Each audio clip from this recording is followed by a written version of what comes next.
Okay, welcome to the second part. The first part, I'm not sure what happened. My computer has this strange property of restarting all the time, which I blame on Windows 10. I don't know exactly what the feature or what's going on. So let's get back to analyzing the cash flows of the new desk chair example. So I'm going to start with just the numbers for the desk chair, and I'm not going to worry about the incremental effect that we lose sales of the other chair. We'll just focus on the numbers for the new desk chair. We're given that it costs $2 million. I have no salvage value mentioned, so that means that I immediately have my cash flow in fixed assets is minus $2 million in times zero. And you notice this is a times zero number, because as I stressed in class, or I tried to stress in class, we handle cash flows differently here than we do under the accounting rules. Because under the accounting rules, we would not take minus $2 million in times zero. Instead, we would write this off over time because we'd use depreciation to write off the expense of $2 million over the 4-year life of the project. Instead, we're going to take the $2 million in times zero. And as I mentioned in class, the reason for the big difference in approaches has to do with the time value of money. If I spread the $2 million over 4 years, and I don't include the time value of money, I will not be charging enough depreciation each period. And so what we're going to do is treat this all as cash paid in times zero. We take the entire cost up front. Okay, I'm going to skip the working capital piece for a minute and start with operations. Let me make this a little bigger too so you can see it better on the screen. Okay, make it as big as I can and still show up on the screen. So here's the operations piece. We're given the revenues each year because we know the cost of the chair, and we know that we're expecting to sell 20,000, as I was just mentioning. So my calculation here is the cost times the 20,000, and I have that as an input here. The price, I have $120 down here, and then I have it times the expected output, which is down here. Okay, so what I've done is, you've noticed I've taken my key inputs, which is the price and the number I expect to sell, and I've put them in separate places so that if I change them, let's say I decide I can only sell 10,000 units, then if I go up, my revenue is now 1.2 million. Okay, and it's a good practice to get into to take your key assumptions and identify them separately, so then you can ask what-if questions. You can easily go back to your analysis and say, all right, what if the number comes in lower than I expected in terms of sales? I can put in the new number and get the answer. So everything automatically updates. This project has a big negative cash flow if I go in and cut the number of sales to 10,000. So if I put it back at 20,000, I get back to my 2.4 million. I could also go in and adjust the price. What if I can only get $100? If I can only get $100, then all my revenues fall to 2 million every period, and I have a big negative for my NPV. So this is just a preview of what we're doing next. If we put our key assumptions into separate cells, we can change them, and then we can see how our net present value changes when we change the different inputs. So let's go back and put this back to the problem as drawn up, $120 here. And you see I have a positive NPV, $319,000 from this. Okay, variable expenses are 50% of the revenues, so that is just 50% of that number. So if I change the revenue number, I also change the variable cost. Fixed cost is given at $250. Depreciation is, we're doing straight line, so it is $2 million divided by 4, because we have 4 years. So 500,000 each period. So I subtract my expenses, I get $450,000 in pre-tax profit each period. I then take out tax at 35%, I get my profit after tax, and then the last step is we have to make it a cash flow, and the easiest way is to take the after-tax profit and add back depreciation to get this line. Okay, and I showed you this in class on Monday, and this is the thing I wanted to review in the lab session, just to go through it again, why we're doing this. The reason that we're adding back the cash flow is that depreciation is not a real cash flow in the first place. Right? We took the $2 million separately which means we don't need to be taking out depreciation for each year after this. If we did, we would be double counting. So the reason so what we're actually doing is I'm subtracting depreciation, then adding it back. And so you might wonder, why am I subtracting it and then adding it back? The reason is that by having depreciation, it's something that's allowed under the tax rules, it lowers my taxes. So there's a depreciation tax shield, and that's what I'm adjusting for.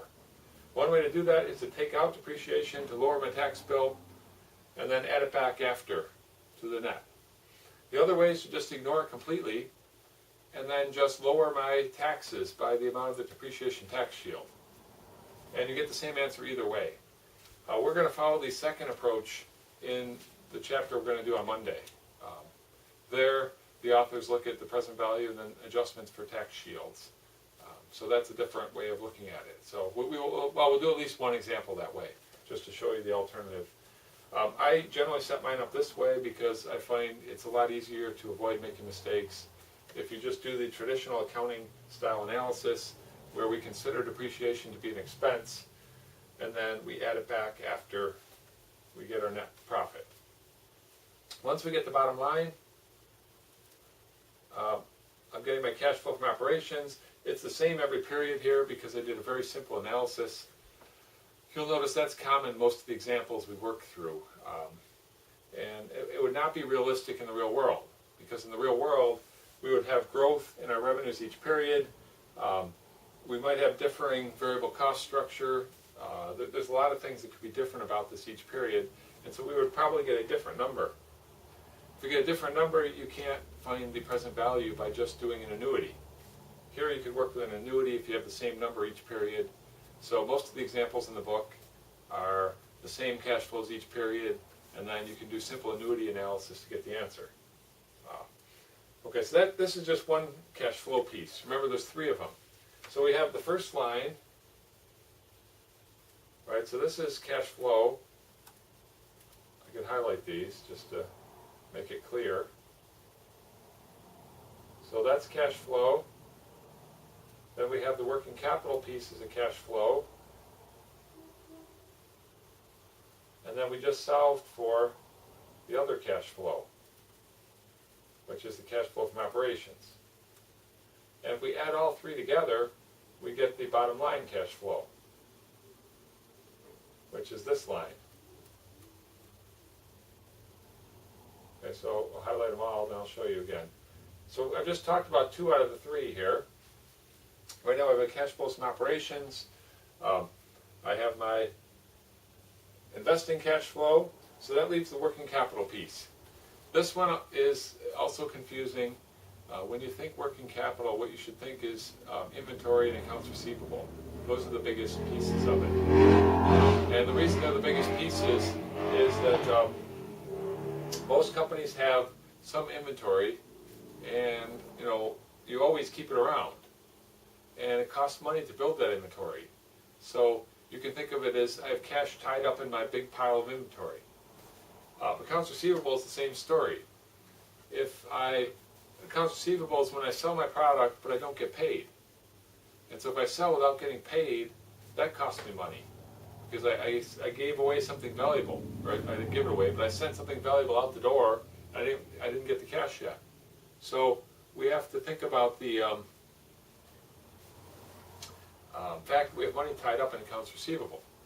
Accounts payable benefits us. It goes the other direction. Accounts payable is when we bought inputs. Right? We ordered stuff online and we didn't pay for it yet. Okay, so you can see how accounts payable actually frees up cash. It lets us bring in our inputs and we haven't paid yet. So working capital is just the short-term assets minus the liabilities. And so it's generally inventory plus accounts receivable minus accounts payable. You put the two together and you get a net number. And that net number is usually more cash tied up than freed up because of the inventory is such a big number. A lot of times cash is included in that, because cash is technically a short-term asset as well, but cash is easy to work with. So I generally don't worry about telling a story about whether having more cash is good or bad, because that's kind of obvious. So the working capital, what we want to think about is, first of all, what is the balance in the account? And the balance in the account would be the short-term assets minus the short-term liabilities. And here we had to put in times 0, we're going to have 10% of next year's sales. So if next year's sales are 2.4 million, we're going to have 240,000 in today. And because the sales stay the same each period, working capital balance is always next year's sales. It is going to stay the same through time 3. In time 4, the balance will be 0 because there will be no sales in time 5, so working capital will be 0 in time 4. So once we get the level of working capital, the next thing we have to do is take the change. And we take the change because if working capital stays at the same level each period, there is no cash flow effect. The reason is, you can think of it as we are selling off inventory at the same pace that we are collecting inventory. And we are collecting accounts receivable at the same pace that we are creating new accounts receivable. So we always stay even. And if we're always staying even with the cash coming in and the cash going out, there is no cash flow effect for that period. So we find the change, and then only where there's a change do we think about the cash flow effect. And then to get the cash flow effect, what we do is we flip the sign. So if we had an increase in the working capital, that's a negative cash flow. If we have a decrease in the working capital from 240,000 to 0, that is a positive cash flow. So we have a negative cash flow in the beginning, a positive cash flow at the end. That is our typical working capital story. The reason why it is negative at the beginning, a big part of it is, you can think about it as inventory. Whenever you build a pile of inventory, that costs money. And then our initial sales and credit costs money. So working capital is generally negative cash flows in the beginning. If we ever wind up the project at the end, we get to collect all that money we have tied up because we sell off our inventory and we bring in cash. We also collect all of the outstanding accounts receivable, which brings in cash. So if you put the two together, we get a positive cash flow in time 4. Okay, so we have, this is a typical pattern for net working capital. I realize it's a little confusing the first time you think about these concepts, especially if you note that this is negative and then positive, and they add up to 0. So I mentioned this in class. Why do we care about working capital if it starts negative and then goes positive and it nets to 0? Of course, the answer is time value money, because this. Okay, that one was not a. That was just a timeout issue. This negative 240,000 has a lot higher present value than 240,000 in time 4. So if we combine the two together, there's a negative effect on present value. So we want to include that. Another way to think about it is, imagine this project didn't end. That we really were forecasting this to go on as long as, we weren't sure how long it was going to go on. In that case, we couldn't forecast when we would get our money back. If our company stays in business, we would probably have an inventory balance every year going forward as long as we're in business. And that means we'd actually never collect our money back. In class I mentioned that General Electric has been around more than 100 years. They've had an inventory level for more than 100 years, which means they've never actually gotten the money back that they sunk into their working capital. So working capital is a cash flow. It follows this particular pattern, negative in the beginning, and then if we ever collect it at the end, we get it back. And we care about the changes. So if our company's growing, our working capital balance is probably negative, or working capital cash flow is probably negative.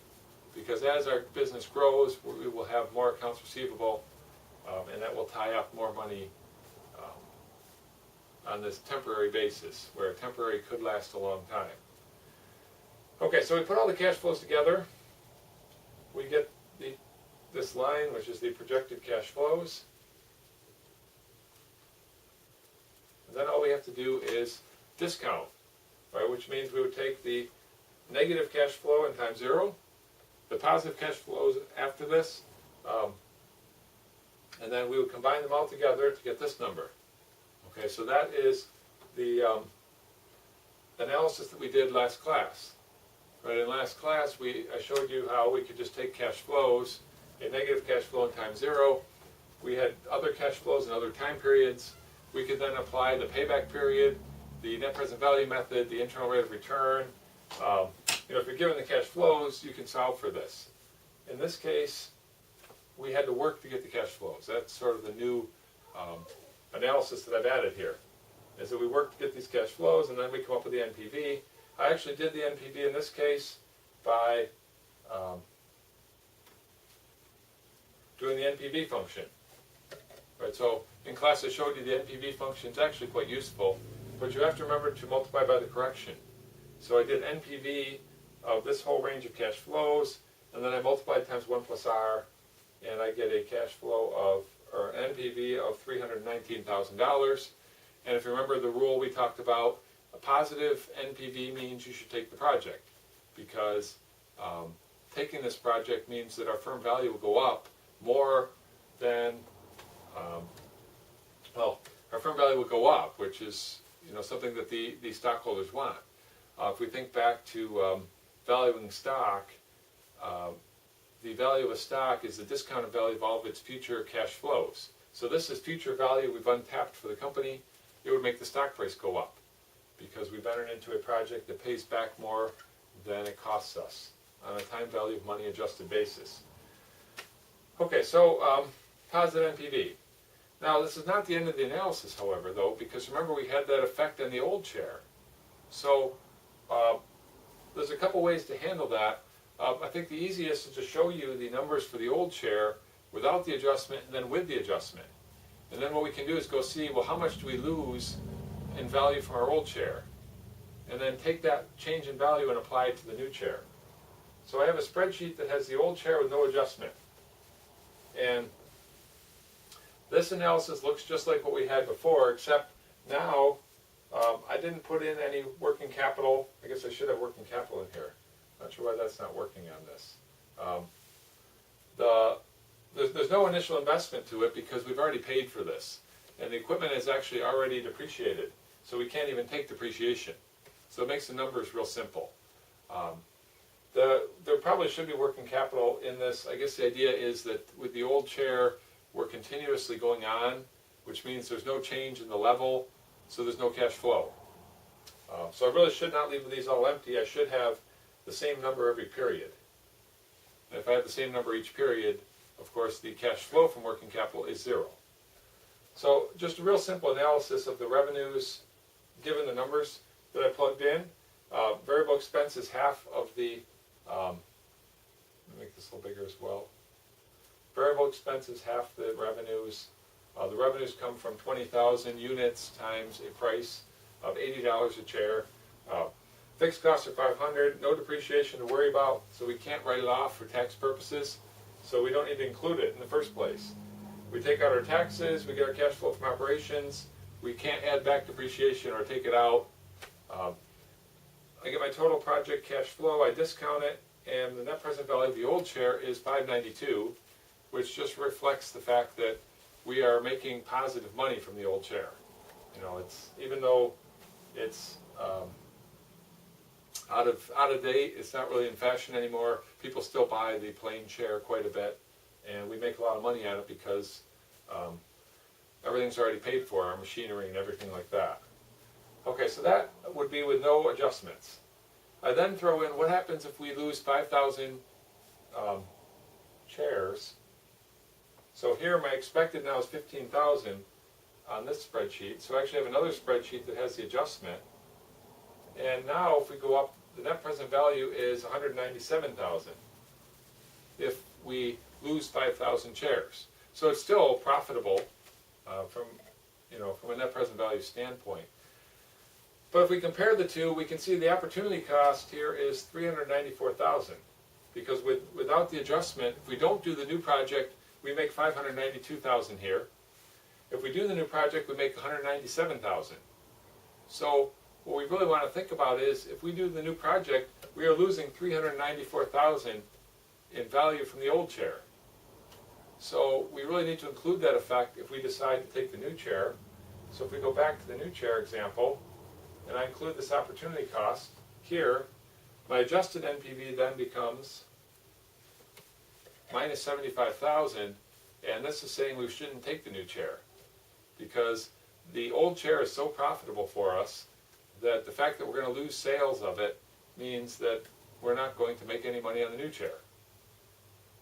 Okay, so that is, this is a simple example to show you this idea of how we could work in lost sales of a different product.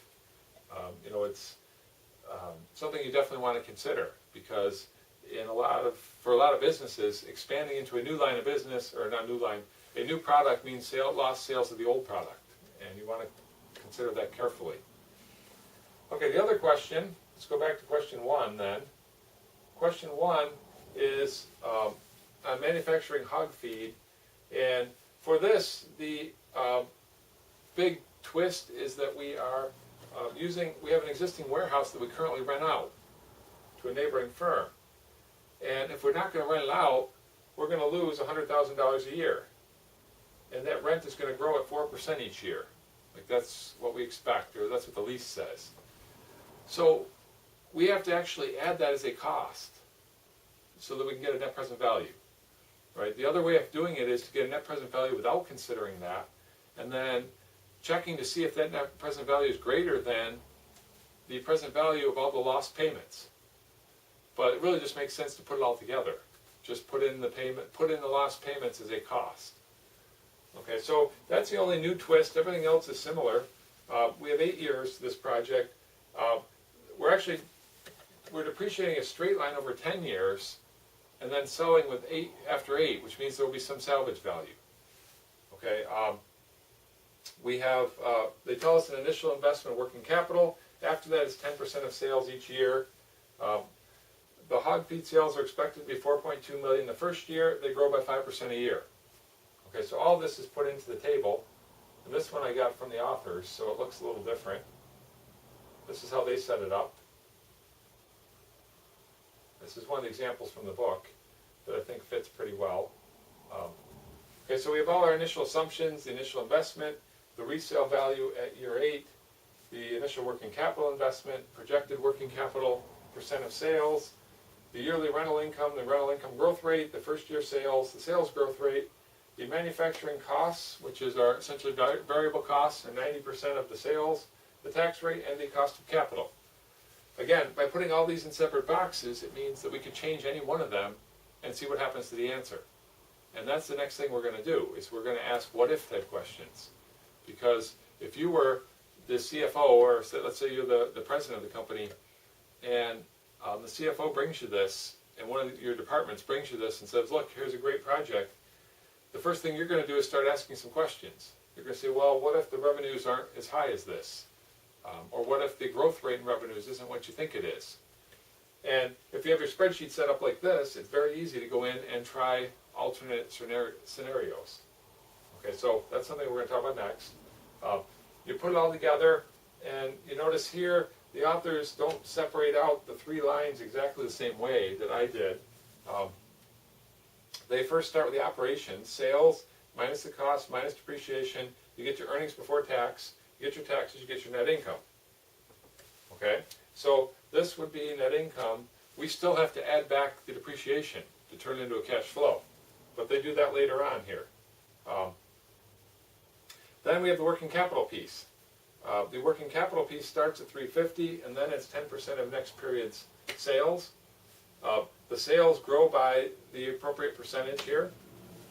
So then we take the increase in working capital. Okay, so here they're finding the change. Remember, we take the working capital each period.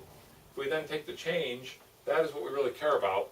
And here it's going up, up, up, up, and then big negative at the end.